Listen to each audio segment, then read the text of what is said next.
Hello Gordon, welcome to the UAE Golf Digital magazine. How long have you been in your current position? Well, I joined the tour in 1998, initially as a press officer in order to try and build up the relationships and the continuity between the tournaments and the European Tour. And for the last 7 years I've been Director of Communications, so I've had a bit more administration as part of my job, but I still like coming out to golf tournaments like this one. What did you do before this then? I mean, you said you was into press, was you a reporter or something like that? Yes, I left school at 17 on the Friday and started with my local newspaper on the Monday. And from that moment onwards I realised that this was where I wanted to be in the journalistic field. And a year after that I got into sports writing with the local paper in Aberdeen, the Daily Paper, which was interesting because it coincided with the arrival of one Alex Ferguson as the manager of Aberdeen. And I loved writing about all sports, principally football over the years and golf as well as one of the major sports. I joined the Press Association in Glasgow, which is the national news agency for the UK and Ireland, and I spent many years travelling the world watching Scotland's fortunes when they did actually qualify for World Cup finals, which doesn't happen very often now. And then in '98, as I said, the tour approached me to work as a press officer, and I've been there ever since.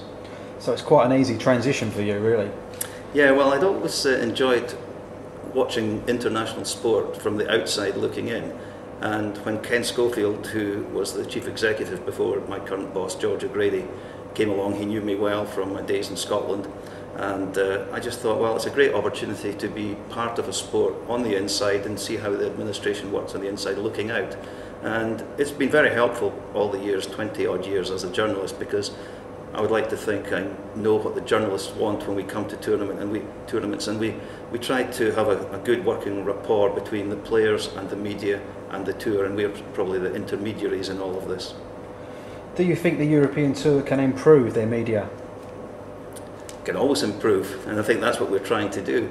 I think we try to get the message across about what a great global product the European Tour has. I mean, we're not handicapped by just playing in Europe, which used to be the case way back in the 70s when the tour started in April and finished in October, because geographically you couldn't play any other places. So it was a great idea from the same Mr. Schofield to take the tour initially to Tunisia for an experiment in 1982, and then we moved further afield to South Africa, to Australia, to Asia, and also the big events in the States, and it's all part of the European Tour international schedule.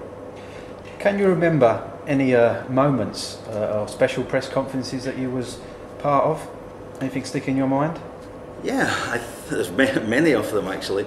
I think some of in terms of nerve-wracking, I would say some of the early ones when the captains of the Ryder Cup have named their wild card picks before the Ryder Cups, and this has always been a live transmission throughout Sky in the UK and Ireland, the Golf Channel in America, which hits about 50 million homes, and suddenly I think when you get counted in for the live broadcast and you're on the platform with the likes of Sam Torrance or Nick Faldo or whoever it may have been, I think that gets the adrenaline flowing. So these are ones I remember, and certainly my first press conference sitting alongside Tiger Woods when he just won the Masters not long before in 1997, and he came to Hamburg for the Deutsche Bank tournament, and it was my role every day to work with Tiger at the press conference behind the 18th green, and just try and hopefully show that I was professional enough to do my job with him.